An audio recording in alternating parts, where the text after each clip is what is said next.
Chapter number 8 class 12 macro economics आज हम लोग समझने की कोशिश करेंगे।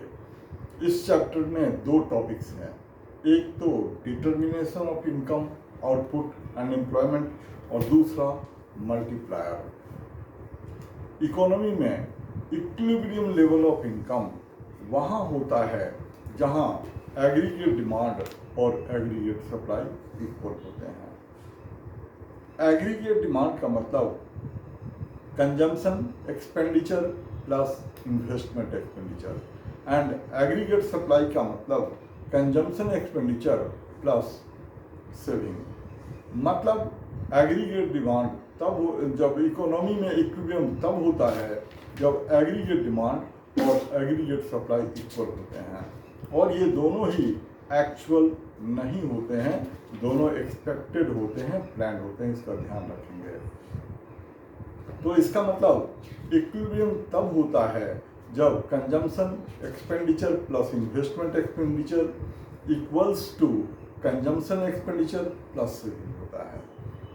तो इसका मतलब ये हुआ कि इनकम डिटर्मिनेशन या output level equilibrium level of income output employment के दो अप्रोचेज हो गए।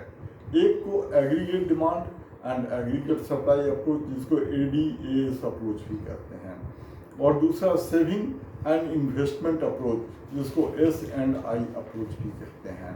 ये टॉपिक बहुत इम्पॉर्टेंट है, बोर्ड में, प्री बोर्ड में, CUET में भी इस पर क्वेश्चन होते हैं।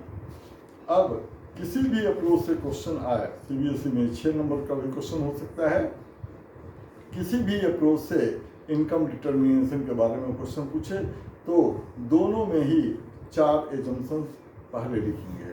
पहला एजम्पशन ये होता है कि इक्विलिब्रियम लेवल ऑफ आउटपुट को हम लोग 2 सेक्टर इकोनॉमी के कॉन्टेक्स्ट में ही सीखते हैं। 2 सेक्टर इकोनॉमी का मतलब जिसमें सिर्फ हाउस होल्ड और फर्म सेक्टर है। दूसरा एजम्पशन ये है कि इन्वेस्टमेंट को ऑटोनोमस मान लेते हैं। ऑटोनोमस इन्वेस्टमेंट का मतलब जो पब्लिक सेक्टर में होता है और जो प्रॉफिट से मोटिवेटेड नहीं होता है, जिसका curve horizontal straight line parallel to X axis होता है।